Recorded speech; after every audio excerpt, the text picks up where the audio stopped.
Welcome. I will be going over the game design updates shown in the NA Fanfest in this video. First off, I have to say that the updates presented are truly game-changing in multiple aspects of the game, and really has me excited for Evercode. I will be using Koji Fox's translations and then give my thoughts and analyze what I see on the screen to the best of my ability. So let's get started. First, the tombstone system is getting retired and it's getting replaced by basically this character screen. いうデザインに変更していきます。 So with Evercold, we are looking to change this from a daily to a weekly system to better fit the many different play styles and lifestyles of our users, to help you better allocate your limited free time. 手に入るというのが主な流れになります。 So for example, from the screen, players can take stock of all the different duties or missions that are available to play and see how many activity points can be earned by completing each mission. Attaining points will then raise your activity level, and unlocking, when your activity level goes up, you unlock all sorts of gear and other exciting rewards. 出ます。 So now we're currently considering adding a feature that allows you to earn any unearned points from 1 week prior, as long as you've earned all your points from this week. So you can go back 1 week. I personally love this change because with this change, someone who spends the whole day crafting will get activity points and progress the bar. Crafter will be able to get the new gear tokens to trade for on level gear for the combat jobs. So players can really just do whatever they want and still get rewarded. You can even play old level sync criterion dungeons or level sync chaotic raids and get rewarded with activity points that give the gear token. So it really gets players to do any content they want, whether it be new or old content. Also, you no longer have to force yourself to do daily roulettes either, which I think many players will appreciate because I myself was getting a bit tired of having to run multiple roulettes a day. 存在してました。 All right, so up until now, there has really only existed 2 consistent means of increasing item level. You're gonna have to wait for details. Sorry. いや、 Okay, so new comparable ways to raise item level outside of doing Savage or whatever replaces a Tombstone set. Now, they didn't really reveal any details, but I think this is definitely good to hear because I think many players are a bit tired of only getting meaningful gear from Savage and Tombstones. So having multiple options really will make it much more interesting. And if they do this right, it will definitely be amazing. We'll be implementing something that you see a lot in other games, and that is a season system. Season? Season? Like free to play, season pass, extra fees? No. No. No. No. No. No. No. No. What do you mean? So basically a season is just one gear cycle. I think that's the simplest way to put it. 持っていこうと考えてます。 So with Evercold and the subsequent patches, we want to make sure that your player character can be as unique as you are, and have made this a focal point of our game design choices moving forward. してくださいというのは変わらないです。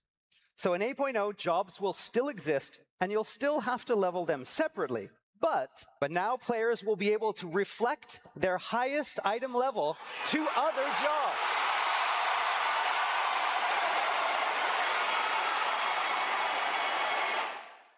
I mean, this is just amazing, right? It's always been a pain when you've geared on a class and can't help on another job because, I mean, you funneled all your eye level to one job, so your other jobs are just too low eye level to be of any use.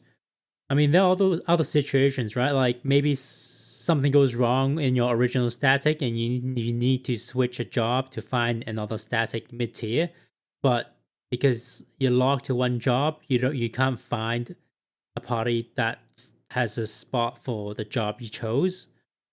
And there are also like party finders where the required eye level might be raised high and you can't join on the open slot because the open slot is a job that you did not gear.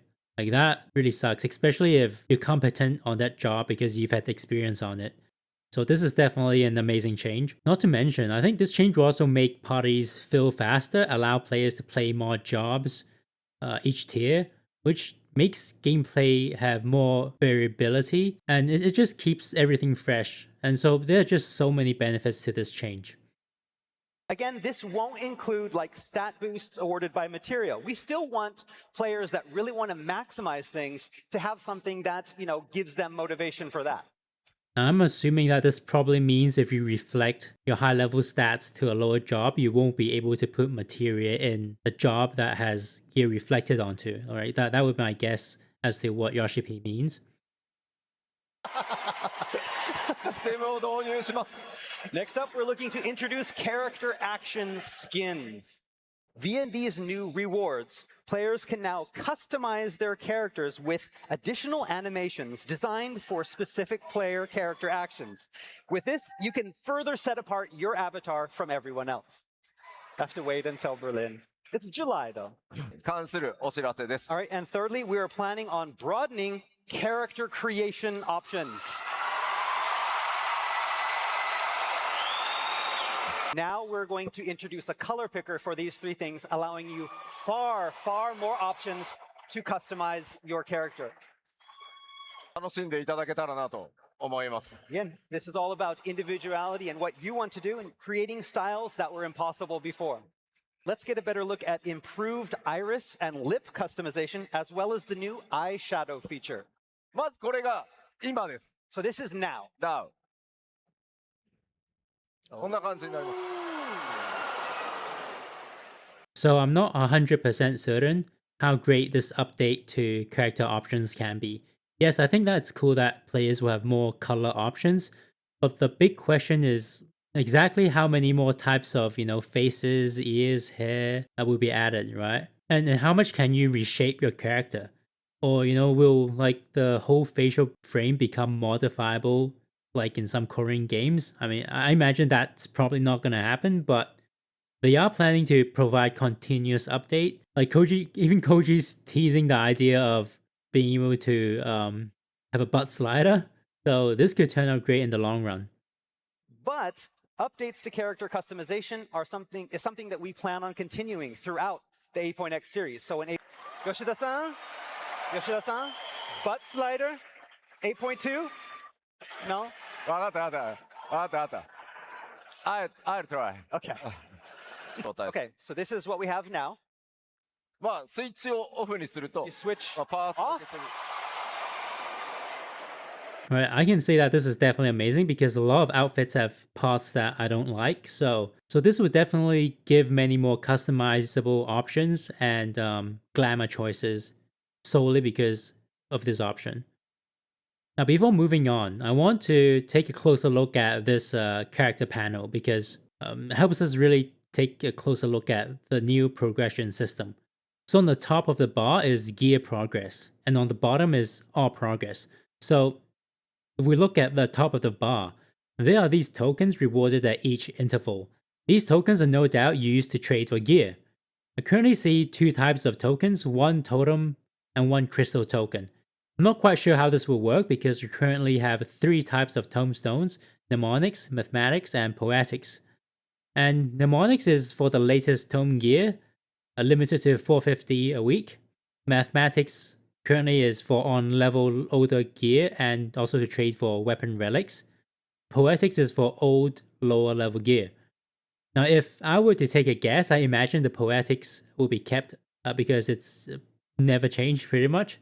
So mathematics or the tomestone gears used to trade for weapon relics, maybe that will get replaced by the totem token. And mnemonics, the limited weekly tome, will get replaced by the crystal token probably. Yeah, now let's look at the bottom row. There's a treasure map, a box that maybe contains random minions, and an orchestrion row, a mount, and this other random book token. I have no idea what that's for, but might just be a placeholder. So when it comes to activity points, there seems to be a cap of 3,000 activity points per week.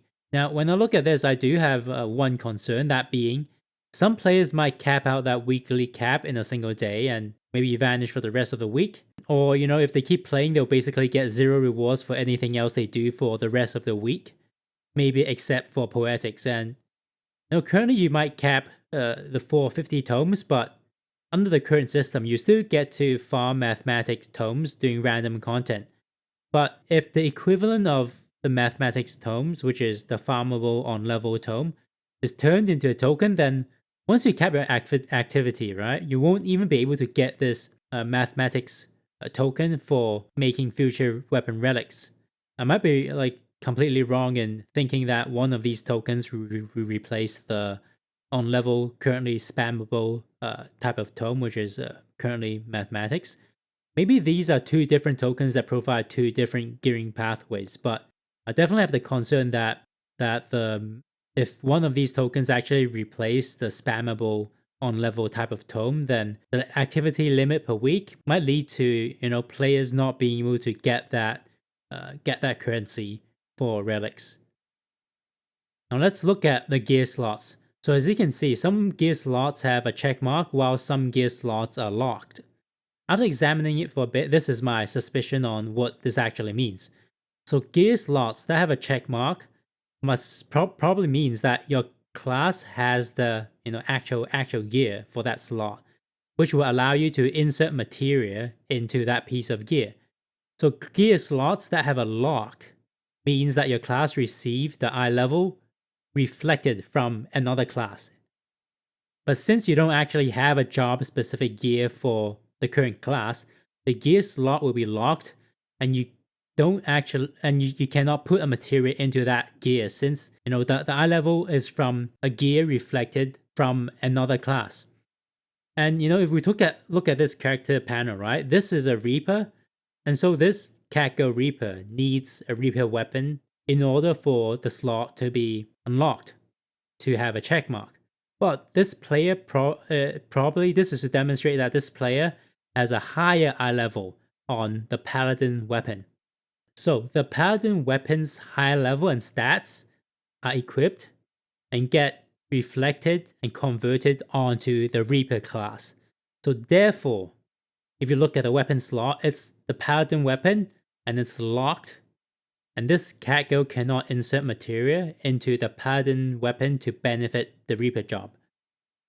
I don't know if I'm right or wrong, because this might just be something to show off the character panel by SE. So, but tell me if you're convinced by my analysis.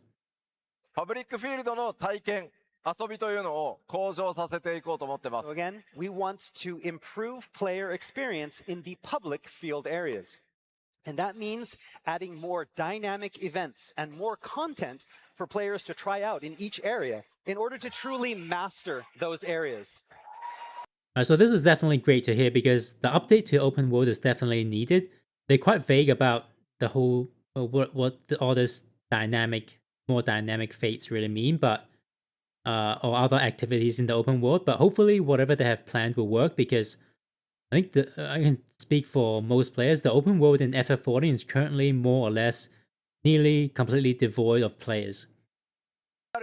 3つ目の難易度、追加させていただきます。 Okay, so up until now, 8-man raids have been limited to 2 difficulty levels, normal and savage. With Evercold, we're going to be adding a 3rd difficulty level, not above, but in between the two. So what we want is a way to shore up this difficulty gap between the two, offering new ways for more players to experience these raids and improve their gear. Damn, I'll be honest, I am really surprised that they're actually adding a tier that's in between normal raids and savage raids. And I think this is highly positive, because having a middle step between savage and normal raids is just hugely beneficial. Though I definitely do have some minor concerns on how this might affect gearing. I'll speak of why this is beneficial first, right? Because currently players get crafted gear and enter savage, right? And with that middle difficulty 8-man raid, this means that a player with crafted gear that finds savage too intimidating, they can win some gear in the middle difficulty tier first, which will give them a small bump before they climb up to attempt the savage gear.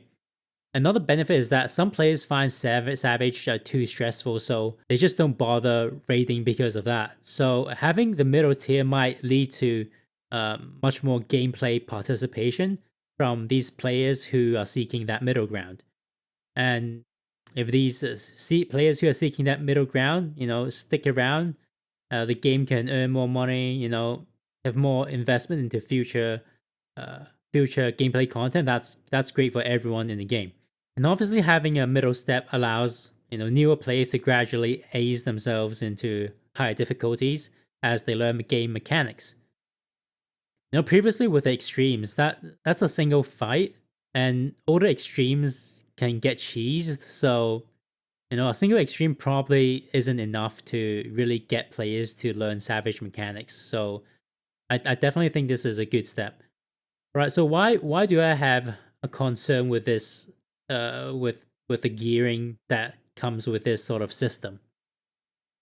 Right, and the first question I ask is, will world raiders have to clear normal raids, then also clear the middle difficulty tier before then attempting Savage? I mean, that seems like kind of annoying, but maybe world first raiders might actually like this sort of thing. I don't know. Because I know in WoW you have to, in World of Warcraft, right? You have to clear heroic and then mythic. So the middle tier is basically heroic. So players will be forced to have to do the middle tier first before going to Savage, and this artificially extends the race for world first raiders. Maybe that's a good thing. I don't know. And maybe if world first raiders, or early week 1, week 2 raiders, they have to go through the middle tier before getting to Savage. Maybe the gear that gets handed out in this middle tier, like who it's handed out to, is important and will have an impact when actually progging the Savage tier. And maybe that's an aspect of progging that some of the hardcore players will like. That's a possibility. Let's consider other situations, right? Let's say you do not need to complete the middle tier before before unlocking the Savage tier. What if you can get gear drops from both the middle difficulty tier and Savage difficulty tier every single week?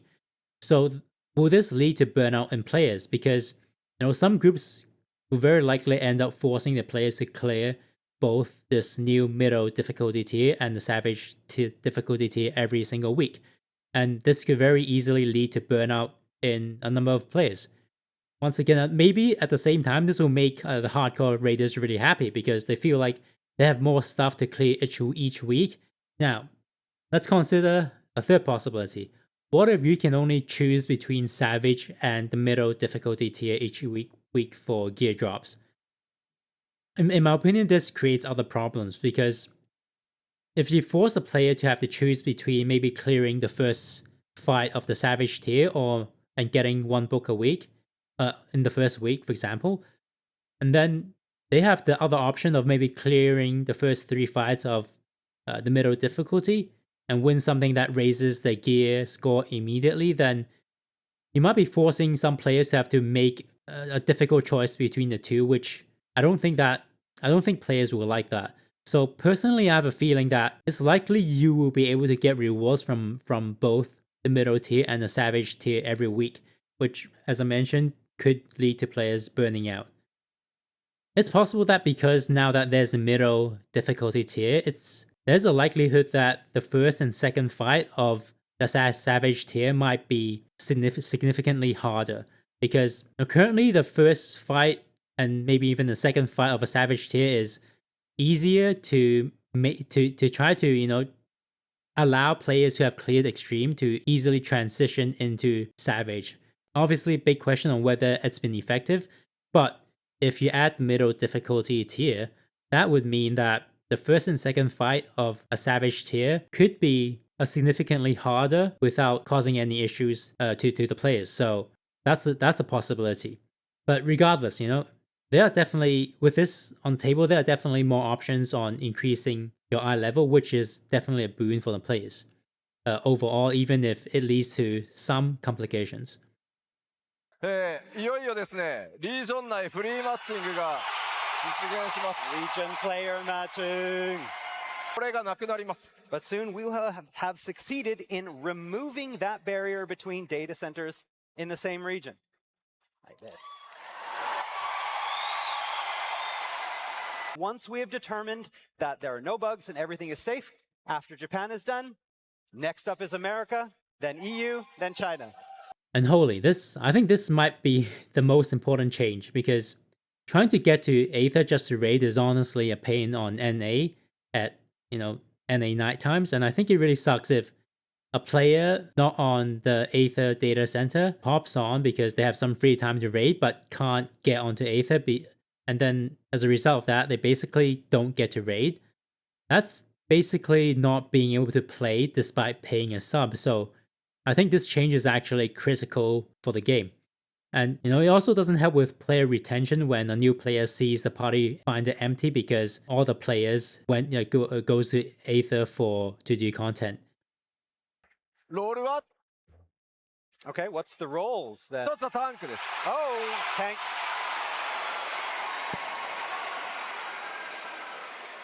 物理レンジ DPS です。 Oh, physical range DPS.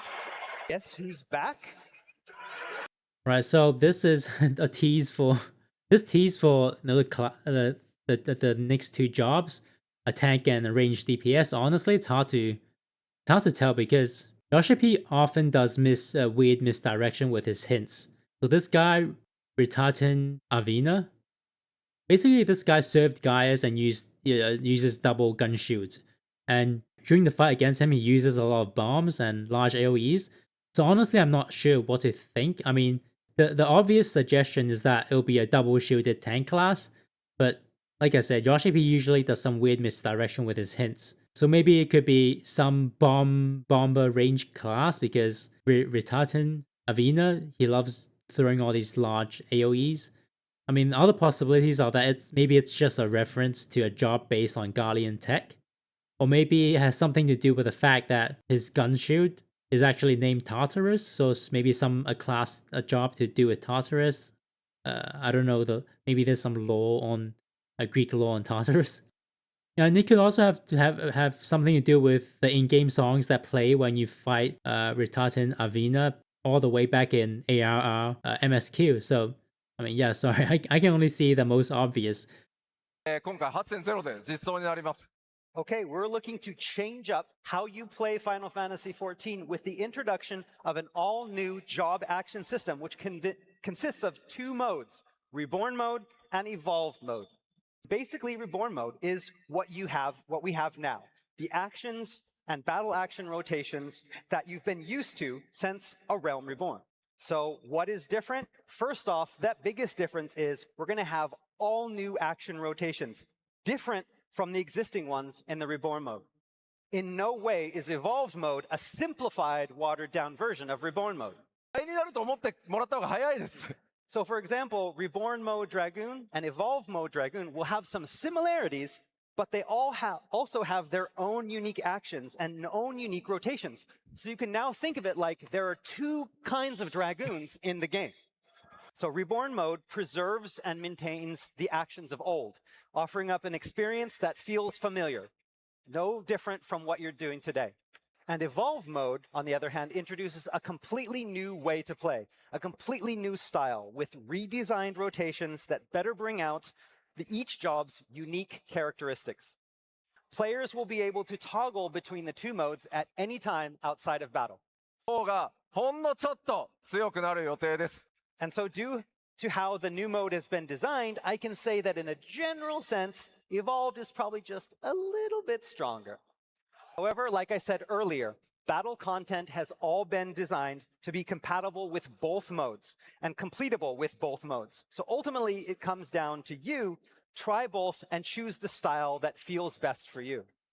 All right, so it seems to me that the underlying intention is to fully shift to Evolved mode, but I think they're worried that a changed combat system might badly put off some players. So they basically designed Evolved mode to do a tiny bit better in DPS to encourage players to use the Evolved mode. And if most players end up liking the Evolved mode more, maybe then they'll stop supporting the Reborn mode. As for, what exactly the Evolved mode looks like, I will talk about that in a combat change related video after this one, because there's quite a lot to go through for the combat changes. Alright, otherwise, the expansion will get the usual level cap increased to 110, new leveling dungeons, treasure maps, ultimate raids, extreme trials, and all that comes along with a new expansion. So something that is pretty cool is that the Alliance raid in 8.0 will be an Evangelion crossover, and that would definitely be interesting, I think.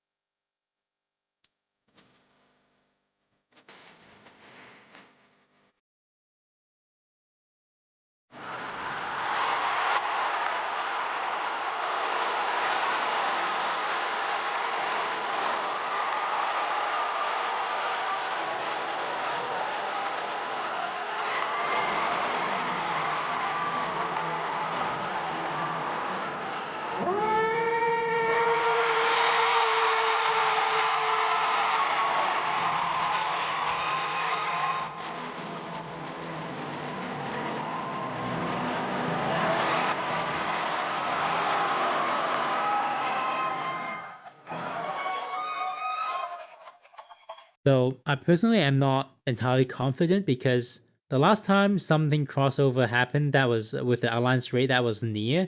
And as far as I can tell, players have a sort of love-hate relationship with the near raids. So yeah, we'll see how this Alliance raid with Evangelion goes. Well, something to keep in mind is that sadly it seems that PS4 players will no longer be able to play FF14 because the PS4 will only last until patch 8.3, at which point FF14 will get too large and have to use too much storage that PS4 does not have. So basically you have to, if you're on console, you have to pay Sony for a PS5 within the next 2 years. So that's all the changes affecting gameplay in the upcoming expansion. I will next go over the combat in a deep detail in my next video. So like, comment, and sub if you enjoy the content, and thanks for watching.